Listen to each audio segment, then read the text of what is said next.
I mean, that's funny you mentioned that, Deacon, because we talked about Harden recently, and you saw what we have. You know how we have our stuff on Instagram, our personal posts with the crew, with the shout out Savvy Vets.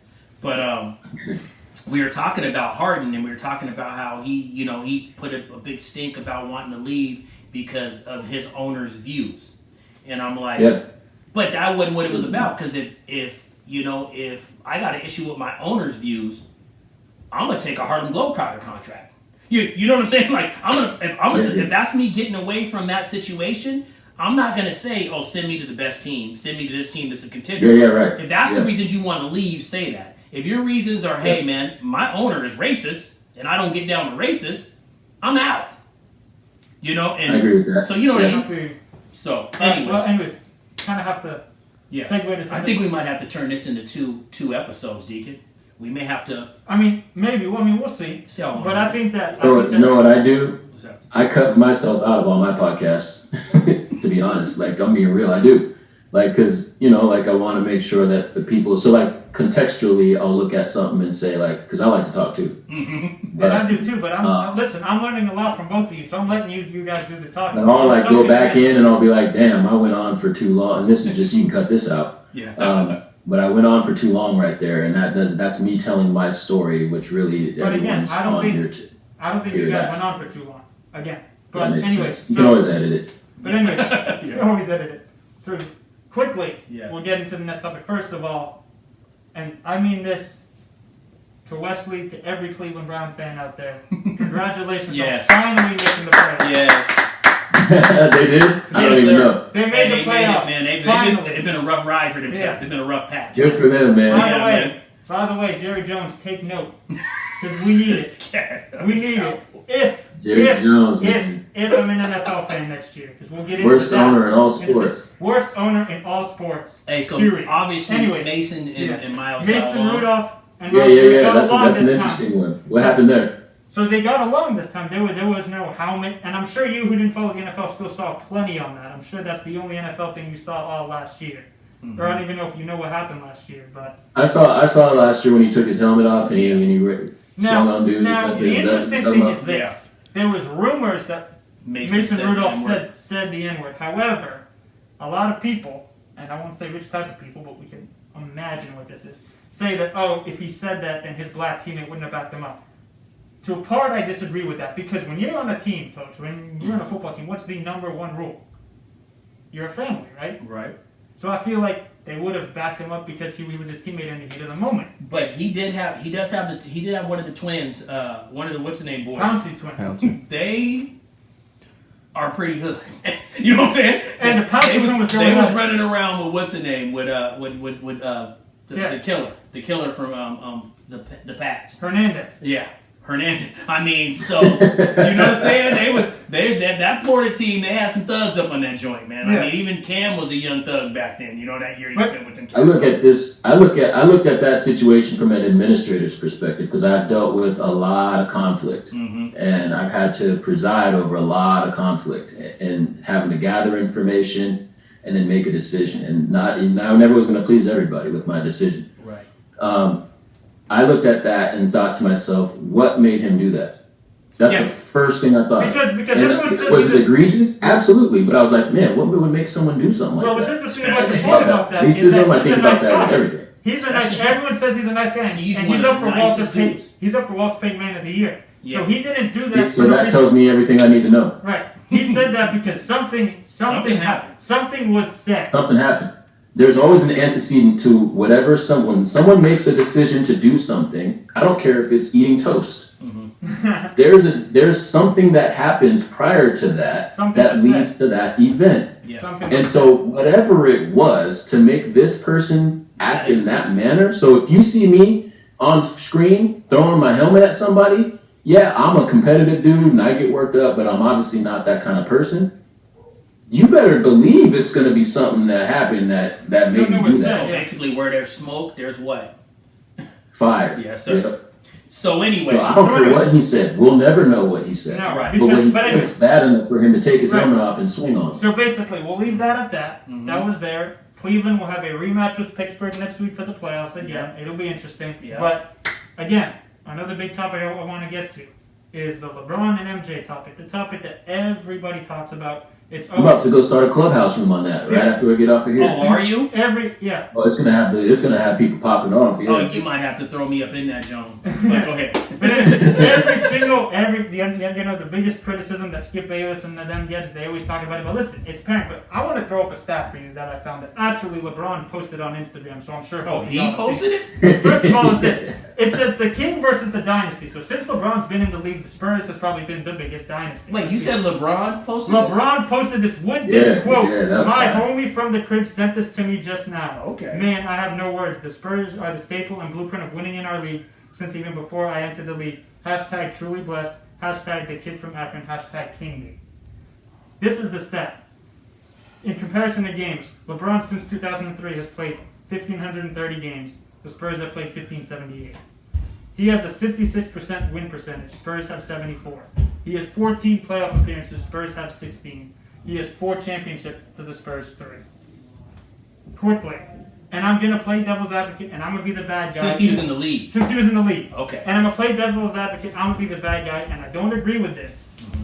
But immediately people are going to say, well, he ring chased to get those 4 rings. And that's all I'm going to say. And then the next thing I'm going to say that I've been hearing is this. This is back to your Warriors point. Everyone's saying that Steph Curry has no help this year, and they're saying, oh, I feel bad for Steph Curry because he has no help. First of all, he has some good players on his team. Second of all is this. Where was all that noise when LeBron had no help, when he got swept by the Spurs, and people were saying that, or when he lost, the first time he lost to Golden State, when Kyrie and Kevin Love went down, and everyone said, oh, well, he's 3 and whatever in the finals, or 4 and whatever in the finals. Well, he didn't have. Nah. He didn't. The only one that's unexcusable is the Mavericks one. That's the only unexcusable final he has. Yeah. That's the only blemish on his record. That's it. Because all the other ones, he had the worst team. Point. You know what's crazy about that blemish?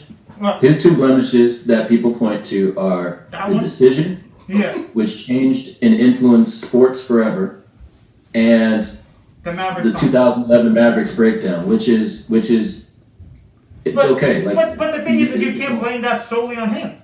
D-Wade and Chris Bosh didn't show up either. I do. As a LeBron fan, that's on him. 2011 is on him. You can't. He came up short. Okay, but then what did he do in 2016? Well, that's not what we're talking about. Not arguing that. Yeah. Here's my counterpoint to that. My counterpoint to that in this conversation is Michael Jordan got swept in the first round 3 times.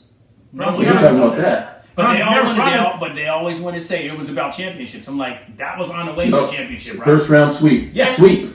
Not a loss. A sweep, bro. And LeBron's never been swept ever. Well, no, finals he's been swept, but never first round. And again, he was swept in. He's never lost in the first round. Never lost in the first round. And go check the resume. He has never lost in the first round. And in that first round that he got past in his first, he had 2 playoff buzzer beaters. One was on the baseline. Gilbert Arenas and them. Washington was a great squad. Mm-hmm. And then he had another one that was like a putback or something like that off the glass.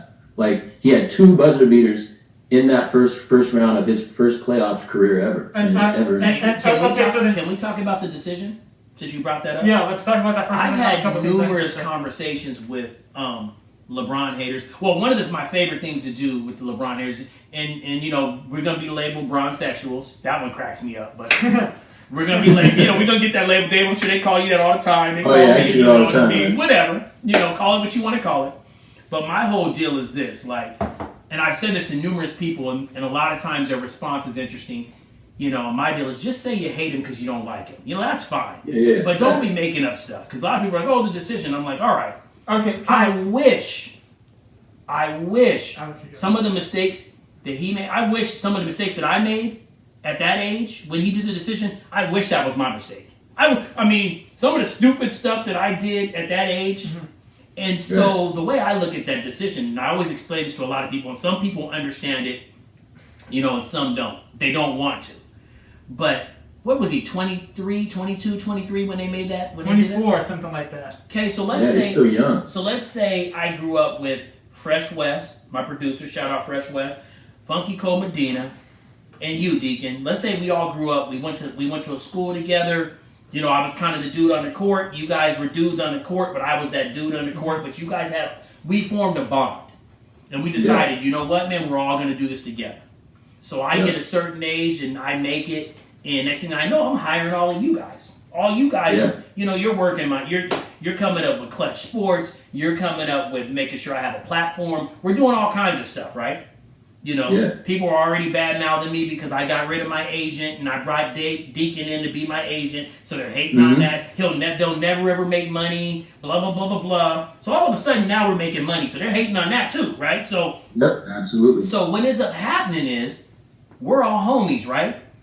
I don't go to college to play ball, So, but I let this team that I was with for 7 years know for like the last 5 years, you need to surround me with some talent or I'm clicking my heels 3 times and I'm going to Miami. I'm going somewhere else. I let them know. I gave them my time, But all of a sudden, the whole world wants to know. When I say whole world, I mean cats that didn't even have cable back then. On the bottom of their screen on local channels, it was saying, where will he go? Where will he go? Where will he go? And everybody and their mama wanted to know. Like, no one, people are like, oh, I could care less. Oh, they cared. You know what I mean? They cared. Because everybody, it was on every station, where will LeBron go? Okay? So we're sitting down. Okay. I was hoping he was going to the Knicks. I just want to throw it out there. I wanted him to. Because you know why? Listen, and I would quote the great Jay-Z on this. If Jesus paying LeBron, I'm paying Dwayne Wade. That still hasn't happened to this day.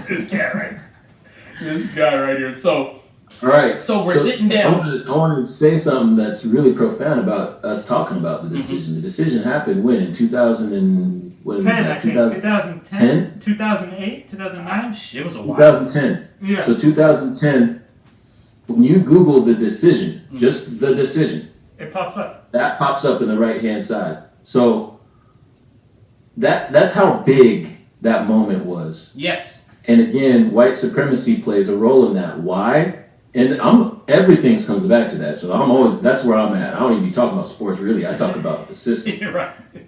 So the reason why it touched it, I always think like, why did that get on so many people's nerves?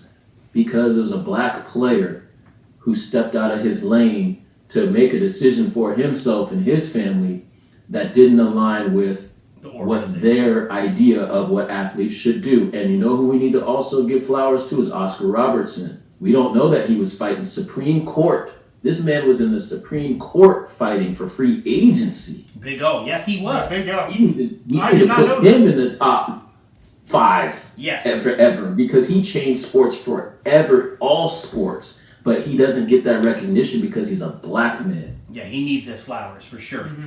So, let me bring you right back. Quickly. So we're all sitting down as a group, right? Like the decision. Yeah, the decision, right? Right. Oh, and you're telling me, all 3 of you guys are telling me, man, you know what would be cool? I'm like, what? Man, you didn't even go play college ball. You never had the opportunity to, put a hat on and say, this is where I'm going. Let's do that. Everyone wants to know where you're going. Yep. So let's do that. Let's sit down and do that. And you know what we'll do that would be even cooler? We'll give all the millions of dollars to the Boys and Girls Club. So we're not even keeping any of this bread. Okay? So we sit down and I'm like, yeah, that's a good idea. But we did not see what was up ahead. All we did was have tunnel vision. You know how it is. If you're blind in one eye, man, you get mopped up over here, right? This other side over here. And that's what happened to those guys. But that's what happens when you're 22 and 23. They didn't look If Tom Brady did that, would it be viewed the same? Well, they all think he would have stayed at home, but apparently now we know he wouldn't have. But if he didn't, though, how would that be viewed? Right. But anyway, so, kind of, I agree with you on that. But that mistake. Yeah. That and Dallas are the 2 things I agree with, but I also That's it. But here's the decision was perfect for me. I would have done the same thing. Here's the thing. LeBron versus MJ. And I want to be quick on this because we have other stuff we need to talk about. And listen, we could talk all into tomorrow morning. We're going to definitely have to slice this. I think we just do 2. Well, no, I think we do 2 episodes because we won't have an episode next week, which we'll get back into. We'll call these excerpts. So basically, here's the thing. I believe that it got so bad, and up here, because of the Boston fans, the hate for LeBron is almost worse. And I think people really started, the more finals LeBron lost, the worse it got to the point where last year, until we got to playoff P and Kawhi and those cats choking, people were saying if Kawhi wins 1 more, he'll be better than LeBron because he has 3 finals and he doesn't have as many losses. I didn't even respond to those comments. But basically, and then Kawhi did his thing and they blew a 3-1 lead to the Nets, blew 3 15-point leads, and all the Kawhi fans, Max Kellerman included, haven't said a word. Yeah, so all I'm gonna say is this: basically, off the court, without a doubt, it's LeBron. Like, it's not even comparable off the court. Deacon talks about this a lot. Not even comparable. LeBron's opened up his own school. He gives college scholarships to kids, all this stuff. He's been faithful to his high school sweetheart his whole life. He has kids, everything. Like, he's been doing all this great diet stuff. But even on the court, accolades wise, and I'm not talking rings. I'm talking overall. I think LeBron's better because you just look at everything. He's running laps. Right, exactly. And people won't give him that credit until he gets more rings. And there were people that will always never give him that credit. And they won't give him even the credit when he gets the rings. Right. No, it's always an excuse. The bubble has an asterisk. Are you serious right now? Like, I mean, but that's the hold on. If anything, that bubble win was more impressive because he didn't have Avery It's Bradley. the most impressive finals win in the history of the NBA. First of all, and he topped himself on that from the Warriors. Right. Because that was the most impressive finals. Here's my point on this, and both of you guys are from Washington, so you know, Avery Bradley is vastly underrated. He is an extremely important player to the team. They didn't have Avery Bradley. Right. And they still won. I think they would have won a lot easier if they had everybody. But this is what I loved about that series, about that playoffs. Twice they went down 1-0. Portland and Houston. And twice, especially with Portland, everyone said, here comes LeBron tripping. I heard people saying Damian Lillard's going to beat the Lakers. I'm like, first of all, no disrespect to Damian Lillard. No, he's a baller. In my opinion, he's the best point guard in the league. That's my opinion. That's fair. No disrespect to Damian Lillard at all. No disrespect to CJ McCollum. No disrespect to the Trailblazers. Great organization, great players. But there was no way that they were beating the Lakers. Even if it was just LeBron. Beating the Lakers this year, last year, or the year after. Yeah. I think the Lakers are winning this year for sure. But anyways, so basically my point is I think LeBron's better, but a lot of people say that he always had top players on his team when he won. How many finals did Jordan win before Pippen and Rodman? He won 2 or 3 before Rodman. He won 3 before Rodman. But 0 before Pippen. 0 before Pippen. Right? Yeah. So that's the other point. Here's the way I look at it, man. Like, 10 finals. He's been to a decade's worth of finals. A decade.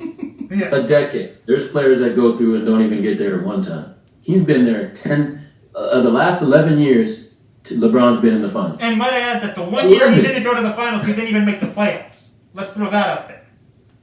Yeah. So, all right. Most playoff points, most playoff wins, most playoff buzzer beaters. Only one to come back from 1-3 in the finals. Game 7 at Oracle. Kobe died. The pandemic. He won a finals in the pandemic the year Kobe died for the Lakers. If you told me that was going to happen in 2012, I would have laughed at you, and I would have been like, "What are you talking about? He's washed by that time. Mm-hmm. He ain't with the Lakers." I mean, hey, listen, and Kobe died? LeBron is one of those players that ages like fine wine. That's all I'm gonna say. Well, he's on Peds too, so like. He said he's on Peds. I say that with love. That's why I'm saying Barry Bonds. Do you really believe that? Do you really believe Barry Bonds is cool with me. I don't care what he took. Tom Brady's on Peds. Why do you think he went to Florida? Why do you think he went to Florida? Why do you think? Because he couldn't win in Florida. Because he never beat Miami, and he wanted to prove that he. Where's the cream found? Follow the drip. Follow the drip. Hey man, I'm just telling you. When you go back and look at that investigation, it all stems from Florida. Like all of it. I mean, like. So you're talking about I'm not trying to put anyone's stuff out there. I'm just saying. So you're willing to have LeBron haters now start saying that LeBron's on Peds? I don't care. Does that if that's why I asked y'all. If you took Peds right now, could you hit the ball better? No. You still striking out. Like, if I take Peds, my jump shot ain't getting better. It's more about muscle recovery. It's less about, like, bigger, faster, stronger. Watch that documentary. Like, it breaks everything down for you. It's Bigger, definitely, faster, like, there's steroids, and then there's performance-enhancing drugs, and then there's, like, recovery. Like, I just think that it's all part of science, you know, and we are trying to make the best athletes ever. And then some person says, well, that's not okay to take those drugs, so we're gonna ban them. And now they're all of a sudden on a banned substance abuse list, and then science goes and makes something else. Like, it's just this revolving door. Like, just make them. So basically, bottom line is, and again, we could go about this for an hour, but we don't have the time. You believe LeBron's better for a multitude of reasons. Mainly, the main reason being his accolades, how he's still playing at this age, how successful he's been, his off-the-court stuff, everything. I don't even think it's an argument anymore. I think that we have to acknowledge Michael Jordan as the GOAT right now. I'm not going to give LeBron the title as he's still playing. I don't tell people your album's a classic and they're still on song 10 of 12. Like, he's still writing the book. Like, I'm going to wait until he's done and then I'm going to say, yeah, he's the GOAT, because he's still got 2 more championships in his belt. Like, he's still going to get one this year. Hey, he's still good. Wouldn't it be storybook if we get to watch LeBron James guard LeBron James Jr.? That would be great. Yeah. We have to acknowledge his story, right? Yeah. We've been sitting here talking about racism and all of these things. He came from a single parent home. So all these people who hate on him that are MJ fans but love hip hop and love the streets and love all, you're talking about someone who came from poverty. Yeah. Michael Jordan came from a 2-parent household who both had middle income. They were good. Yeah. He came from he don't even know his father. So basically, LeBron's poverty. the definition, and I'm gonna quote music from Drake, started from the bottom. He literally, his story is American folklore. Fuck basketball. His story is like Trump. Trump's story is American folklore. LeBron James's story is American folklore. Like, not basketball. He's beyond. Reverse though. Yeah, I mean, they both are. Trump is the greedy, shrewd businessman that somehow became the president. That's a great story. Right. It's a terrible story, but it's a great one. That's a tough feeling. But anyways, so that's that, and kind of perfectly segueing in on your last comment. And we're both gonna let you take this. We'll let you explain why this is your take, and then we'll move on to the next topic with minimal comments, because I want to hear this. I'll keep it straight. I'll keep it simple. And you already know where I'm going with this. And yeah. So I know we give a little background. So 3 years ago, or however many years ago when the whole Kaepernick thing happened, I said, I'm done with football. I'm not watching it. I go over to people's house. I go downstairs in my house. The games are on. I get caught watching it. One of the years, my Cowboys decided to actually show up. So I started watching it, and then they disappointed me in the playoffs. Thank you, Aaron Rodgers. I won't go down that path. But anyways, so that's that. So I'm gonna ask you this simply, because I'm like on the verge of not watching because of how the NFL is. But why don't you watch the NFL? Hold on. Well, and more importantly, because you said all sports are racist, but you still watch the NBA. Why specifically don't you watch the NFL? Because the NFL, just like I was talking about being anti-racist, the NFL is not being anti-racist. With Cap's situation, that's what started it all off for me. I already had feelings about the sport because I believe it's inherently racist. From the way the positions are doled out to who said that, the way we talk about quarterbacks. Yeah. Sneaky athletic, like all these things that happen within the sport that I'm like giving side eyes to all the time, right? And then the Cap thing happens, and that was just kind of the last straw for me. I was just like, yeah, y'all are making this into and then they came out, and then Goodell came out with a statement that basically told me, okay, you're pandering to your white supremacist audience, which to me is a problem. That's not being anti-racist. Mm-hmm. So that's where I started. And so then I stopped watching. And I stopped watching the NBA when the Sonics left. I stopped for a year. You came back to bring back our Sonics. I came back when the Heat picked up LeBron on the decision. I came back. I was like, I gotta see that. Listen, I'm gonna tell you one thing, man. You can bring to the Sonics as much as you want, but we need a count on how many times since the existence of this show and until it's done, how many times he says bring back our Sonics. Because it's 3 times an episode. Yeah, bring back our Sonics, man. 4 times. The town it's coming. Popped, didn't it? But the NFL, man, they basically, their actions showed me where they stood, and the way that they market their product shows me that where they stand. Their average age, I believe, is 53. The NBA is down, and the MLS are both at the 42 and 43 range. So there's a big gap as far as who they're serving, and it's not me. And so if there's a company that's not serving me or just telling me that they're not within my best interest, then I'm not going to mess with them. It's really that simple. I look at it like a consumer. I love football. I love the athletes. I stand with them all. I think it's great. I love hearing about it. I just am not going to give them my dollars or my time or my energy because they have not given me theirs, and or the players. And so that's how I roll. And honestly, what's come from that, I got my Sundays back. I've read more books. Nothing but good has happened to me since I stopped watching it. And now that I see it from the outside looking in, I realized it was more about my routines than it was about the actual product. And by the way, quick comment on the reading the books thing. But first of all, that's one of my New Year's resolutions, is to read more. Second thing is this: all my books I want to read is that anti-racist book, and that's my plan for this year. And I think I agree with you on. And so I think that, and I respect. Actually, I give you props for what you've done. And again, I've thought about it, but it's kind of difficult because a lot of people I know like to watch football, but there is definitely a lot of stuff going on with it. So I agree with you on that, and kind of perfectly to segue into our next topic, because I'm just trying to flow things up a little bit more. Is you have the big difference between the NFL and the NBA is this: the NFL doesn't have as many people, and even black people, that are really getting in on the movement. So when you had the whole George Floyd incident, right? The two players that, besides LeBron, the two players that stuck out to me the most, and we've talked about this, were Jaylen Brown and Malcolm Brogdon. Why? Because neither one of them played in Atlanta. They both drove down to their hometown, and I think Justin Anderson was involved on that too, and got involved in the march in Atlanta. And Jaylen Brown is a very smart individual. Props to Jaylen Brown. He's one of my favorite NBA players. Smart dude, reads a lot, everything. Malcolm Brogdon nicknamed Prez for a reason. But anyway, so you have that. Then you have CP3 and LeBron and Melo and D Wade and all of them that in the past have also kind of platformed and stuff. And it's like, kind of just, I want both of your guys' opinions on that, on like what you think about that and why that's lacking in the NFL. Just briefly. Go ahead. Whoever wants to go first. Jay? I think it comes down to the shield. That shield has there's a lot of meaning to that shield. It's, from CTE to, just covering a lot. That shield, in the sense of shield, it covers up a lot of things. Their dirty laundry, they go through some extremes to not get it out there. And I believe that's one of the big reasons why Dave is anti.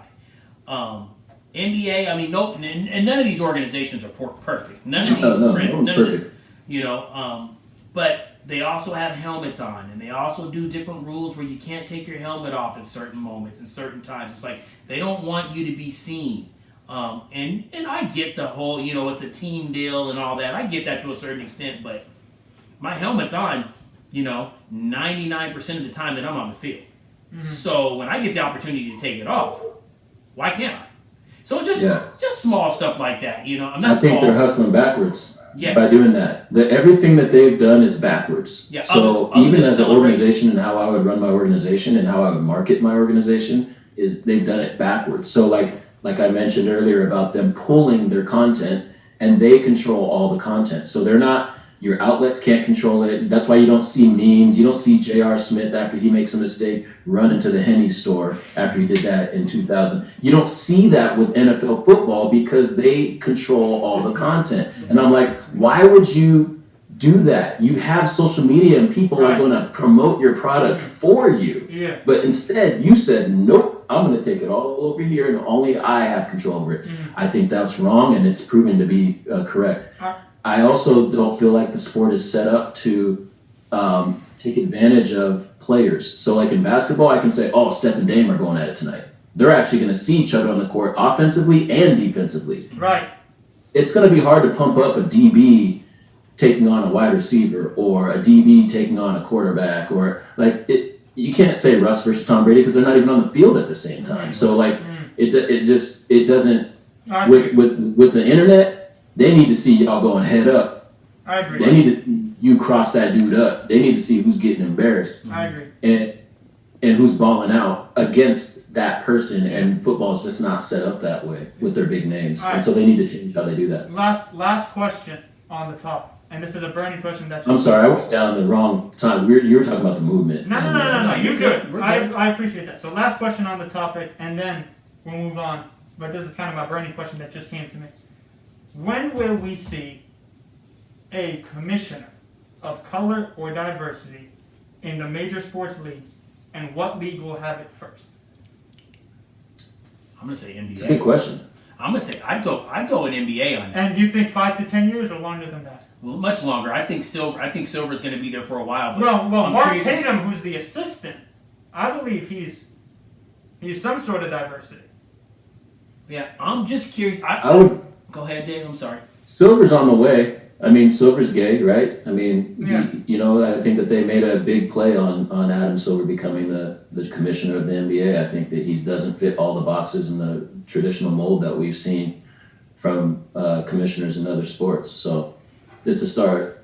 Right. But yeah, to answer your question, it's going to be a while, 10 to 15 years. Yeah. But it definitely won't be the NFL. I think you got a lot of, what's interesting though about that is I think it could be a former player. Because you got a lot of intelligent, like back then you're talking about Bron will probably want to own a team or coach. That's too small, man. He needs to be president. Right.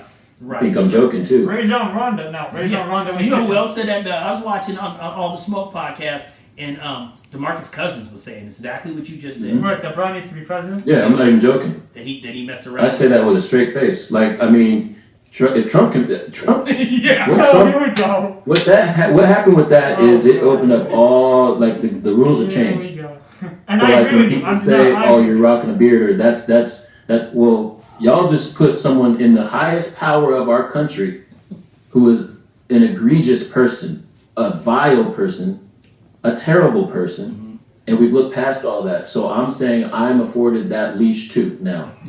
Yeah, I feel you. I feel you. And I'm not asking for it. Right. I'm taking it. Yeah. I'm just gonna do it. All right. I'm not even asking. So I like that. Look at that face. No, he has a straight face. I repeat. Deacon's my dude. Go ahead. All right. The next two topics are more for you two, and then I got a couple. So we have 4 topics left. We got these next 2, which more involve Washington in particular than one's main in Washington. Then I got a couple questions for you on real estate and business owning. And then the last one, and I'm going to tell you this so you guys have time to think about this, because I'm going to come at you from many perspectives with this, is the most influential song in terms of human rights ever.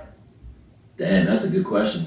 So, but that's the last topic we're going to talk about. So the next one here is hotbed of basketball talent in Washington. Give me 5 names. And then music background, local artists. Maine, give me 3 for you. And Dave, give me 3 for Washington. First, we got basketball talents. You guys go ahead, give me 5. My guy Deacon, man, he knows all the cats that are coming out because most of them were like he's filming them and he's been doing them since they could barely dribble the basketball. So it's just so dope that you know all these cats, man. So hold on. Before you give me your list, where do you see Malachi Flynn in 3 to 5 years? All-star, easy. I think he's on a playoff team. He's leading a playoff team. I think that the Raptors is the perfect place for him to be because they have a Kyle Lowry ahead of him, so he can sit on the bench and not play and learn for this first year. He's already seasoned. He already will go out there and he could be fine just right now, but he's learning kind of like Aaron Rodgers did, right? Behind Brett Favre. Yes, sir. You know, like, and he's going to come in ready to go, and people are going to be like, where was this guy? It's like, no, we all knew he was there. They're doing it in a farm way like the Spurs do. Mm-hmm. Spurs did that with DeJounte Murray. Who, by the way, I love as a player.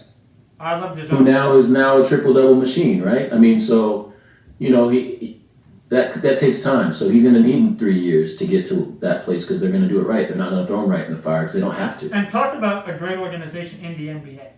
Like a great organization. Oh, man. Like, and I mean, Class A. I understand that the NBA is racist, but that's one of those organizations you could say that it's not. They respect everyone. It's all like, that's like a top class organization right there. By racist, I want to frame that in the sense that we think of racist as good or bad, or we think of racist as a personal trait. Right. I'm talking about systemically. Yes. It's racist because the inequities between races persist, and that's all it means. No. I was just saying. I'm glad you broke that down because we'll have a fair share of viewers that will shut it off and not be interested. But you know, it is what it is. But if you're trying to learn, you're gonna stay tuned in. Yeah. And understand. Yeah. Nobody on this show has any ill will for So anyone. basically, racism is a system, not an event. That being said, give me your 5 names of 5 basketball talented players in Washington that are coming up. And you can include Malachi in that list. I'll say it can be high school players, it can be college players, or it can be players that are entering their 3rd year or below in the NBA.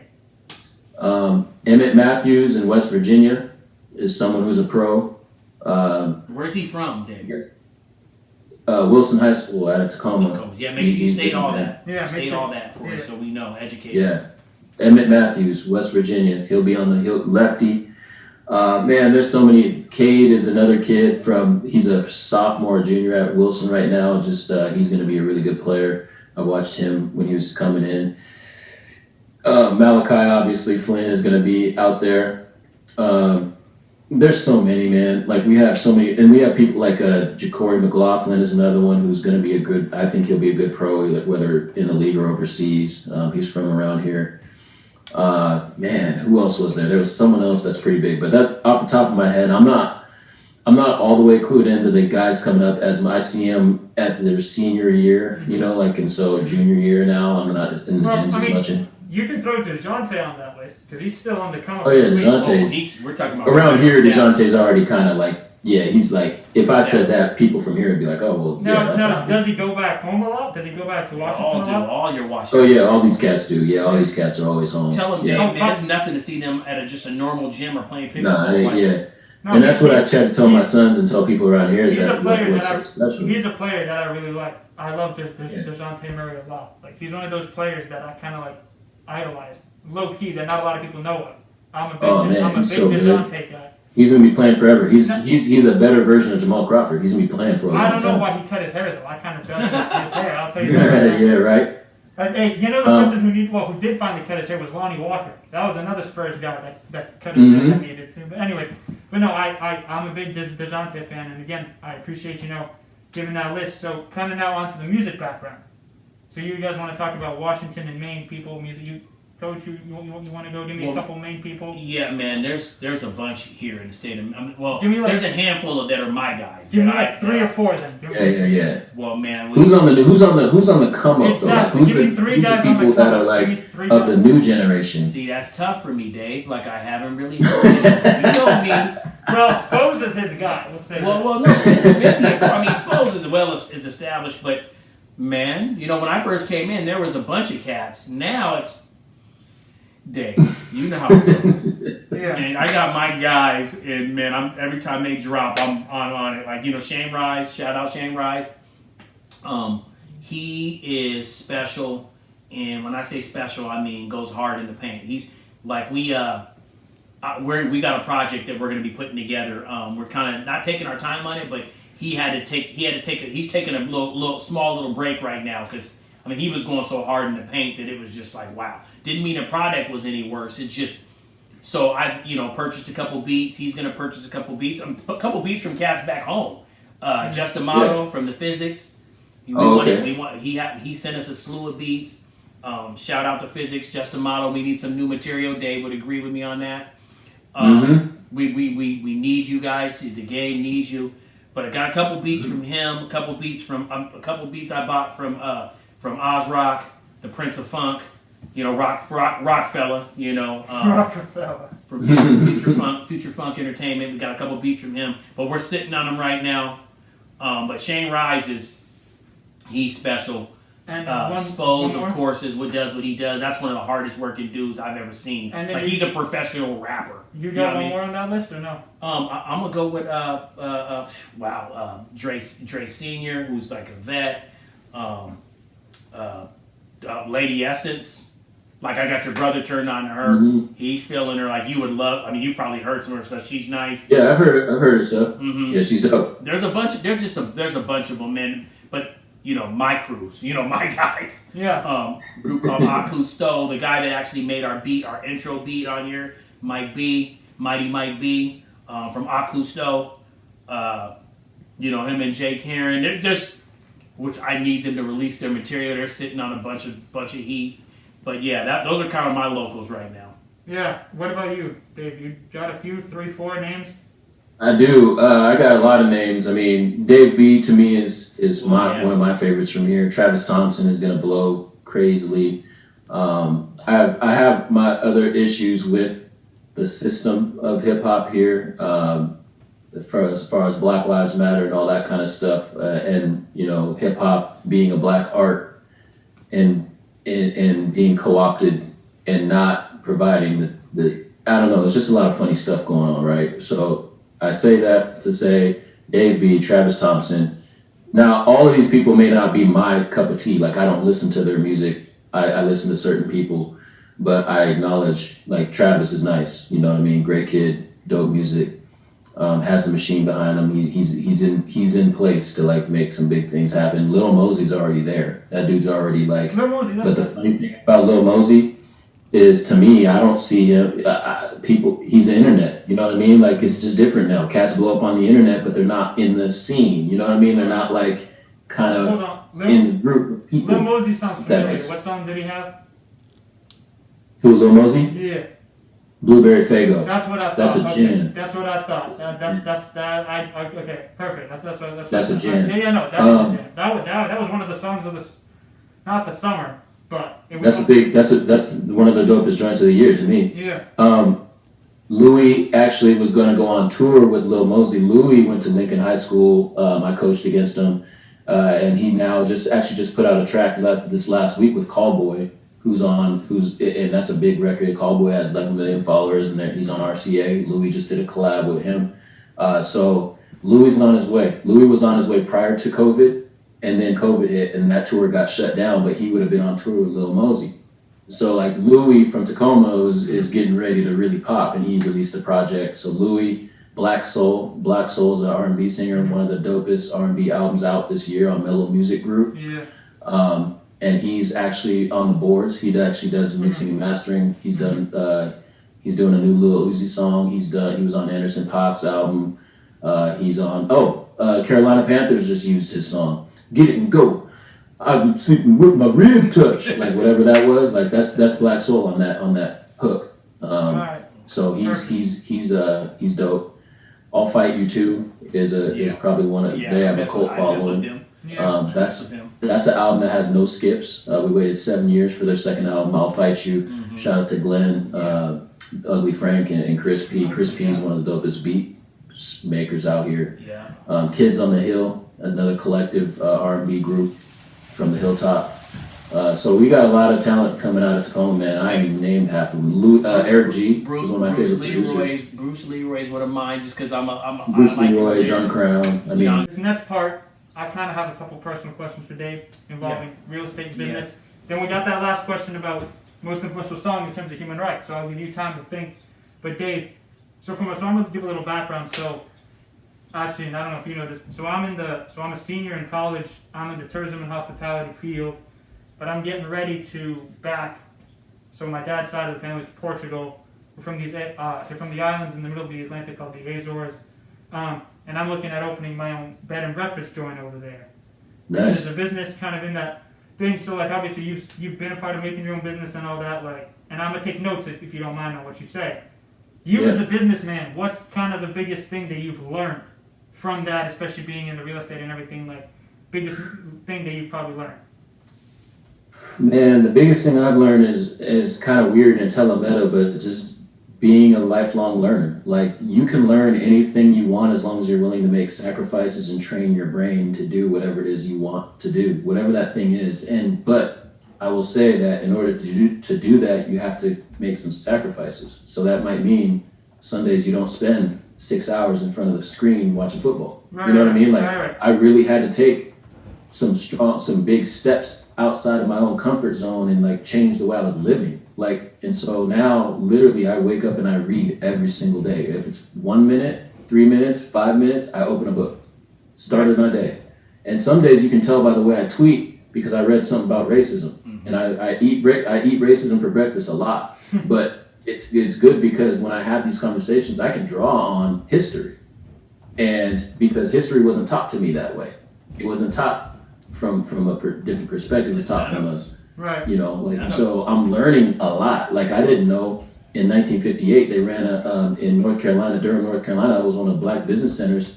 We all know about the Tulsa massacre in 1921, but in 1958 they ran an interstate down the black business in Durham, North Carolina, which used to be like a really big place for black commerce, you know, like where blacks and whites worked together. And that was a place W.B. Du Bois visited, and it was like, man, this is the spot. This is where black people can actually like run a business and not get like ran out the town.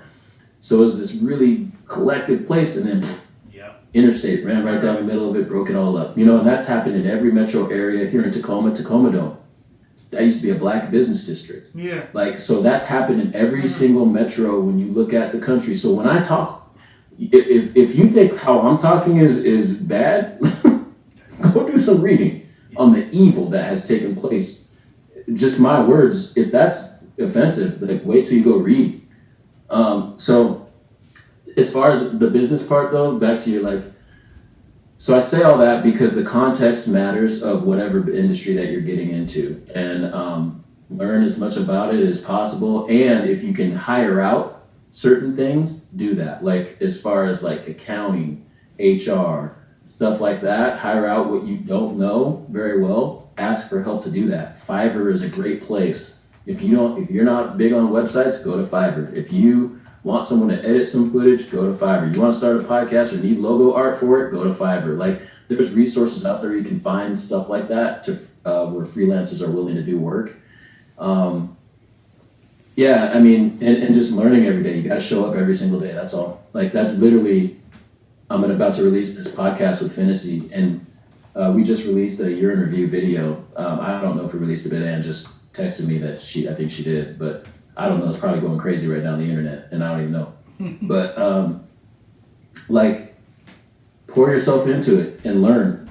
Like, starting up this business was the hardest thing for me professionally, not from the business side and like just going to work every day, but like pivoting on like what my value is. Because I came from education. I knew enough about real estate from living with a real estate agent, and I can learn and do things, but like I went from having a master's and being Mr. Jones and running a building to like running my own office, and I know the least of everybody there, but I'm the owner. Right. So I'm expected to know something, right? I feel you. But I'm learning. And so then the question was like, well, what do I bring to the table? So it's almost like scrapping everything you've done for 15 years and starting over. And that's why like I've now blossomed out and came out way better. It's mind-blowing. But like, since you're just starting up, show up every day. All right. That's it. Like, you're already smart. You already can learn. You already know how to use your resources. It's just about showing up every day, man. And then you're only dealing with 10% then. If you're willing to show up every day and put that time in and put that work in, then the people that you're in competition with is maybe 10%, because not everyone's doing that. All right, I appreciate that. You kind of answered my and second share your question. Journey. Yeah, you answered my second question in that as well, which was going to be your advice, but it was in there, so I appreciate that. So kind of. The biggest one though too is share your journey. Yeah, I put that down. Thank you. And, like no, seriously, like you can go watch. Like when people say, I'll say, go to my YouTube, go to Windermere Abode's YouTube channel and watch Inside Abode. You literally watch it from episode 1, and we're now on episode 39. You can watch us grow with our vlog. I will. All right. Well, thank you.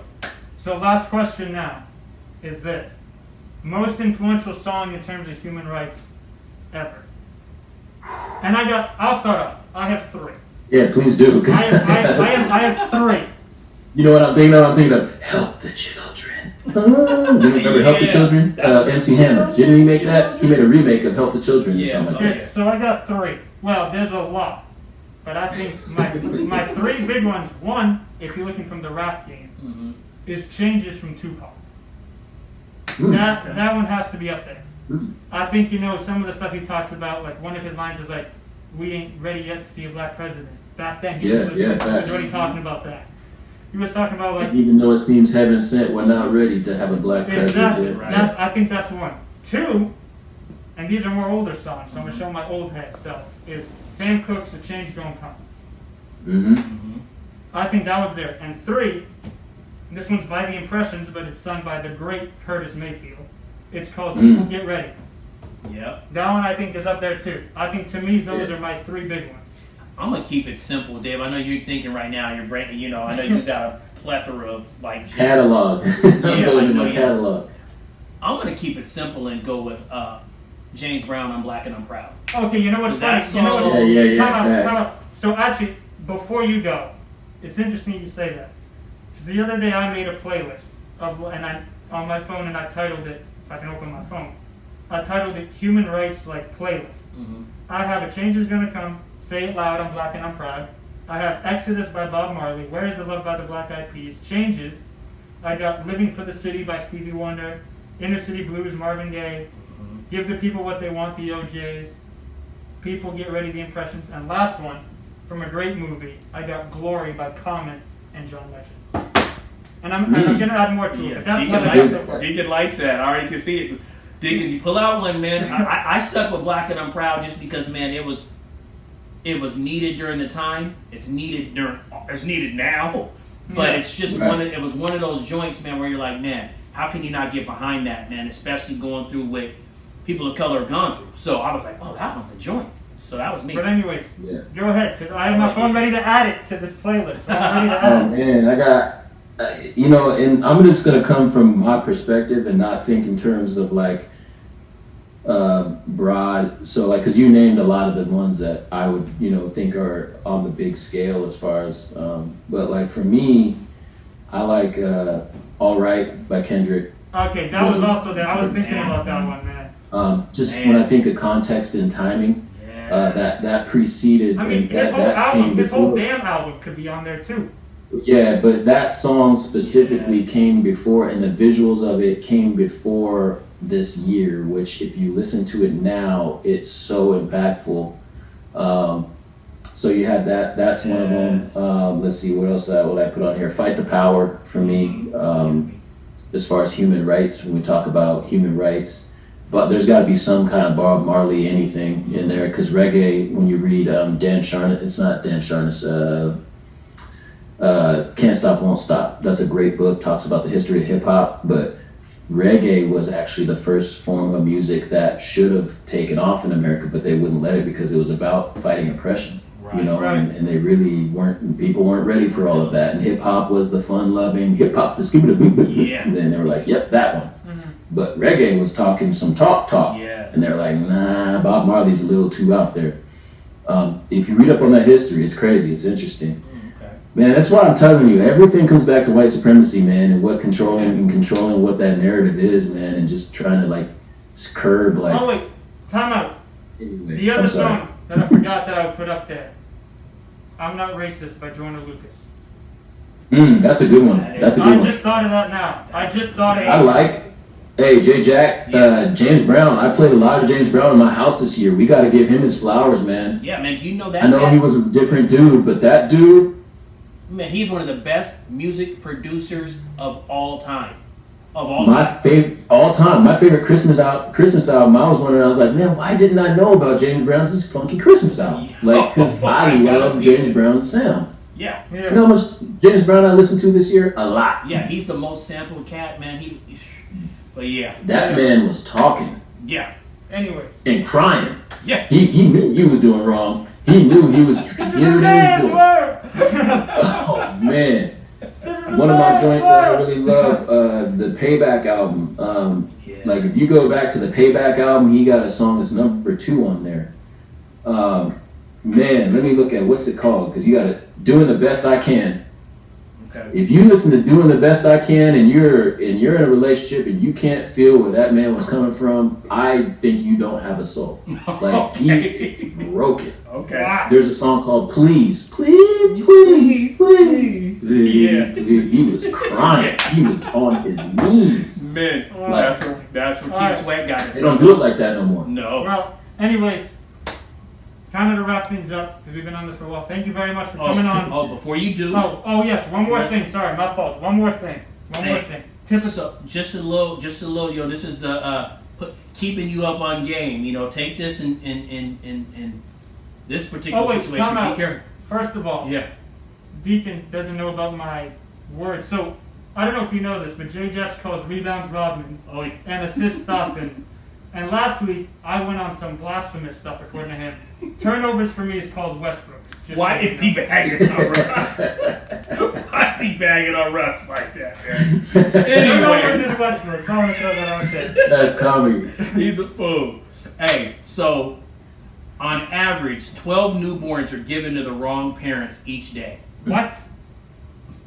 On average. Oh man, I got some 12 newborns. Some questions now. So Wes, you know, you might want to check Carson out. I may want to check the boys out, see what's happening. You never know. Oh no, Jay is yours. That's for sure. Yeah, man. So, Deacon, man, we appreciate you, man. We got so much material, bro. Wes is gonna be able to break this down into two. Cut. Hey, listen, man. We'll definitely have you on again soon because I want you to be here when we do the greatest rapper episode because he's gonna be drinking his 40 water. Someone else needs to be drinking something else. So. Dave know how I feel about 40.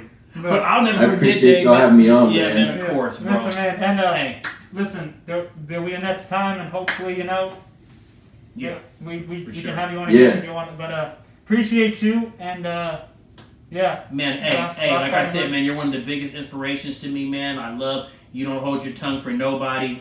You know, and I love it, man, and man, you always got a smile on your face, man. And, man, you're popular, man. My homegirl, my wife's homegirl, Christy Kennard, she love her some Dave Jones. She's really? Yeah, you know Christy? Oh, she's from Seattle. I just followed her on Clubhouse. Yes. She said you're. I just followed her on Clubhouse right before this. Yeah, Christy said you're one of her favorites, man. So you know what I mean? Small world. Kylie, formerly known as Kylie Turnbull, said. You're her boss. I'm like, okay. I don't even look at it like that. Yeah, no, of course you don't. But you know. But anyways, thank you, bro. And next time we'll do this again soon. Thank you very much. Yes, sir. Take care of yourself. Yeah, appreciate y'all having me on, man. Of course. Sorry for being long-winded. No, man, we ain't having the show for the next couple weeks, so we're breaking this down. So. Oh yeah, break this up. You got multiple pieces. You got all kinds of content. Yeah, man. Hey, get this out to your people, man. Let them know you just went on. If you go on that Clubhouse, let them know I just went on Jay Jack's. You know, Jay Jack, and we just went to the coffee table, man. Come check it out. Yeah. Perfect. Thank you. Good content. Thank you, bro. We love you, man. Peace out, man. Peace. Love you too, bro.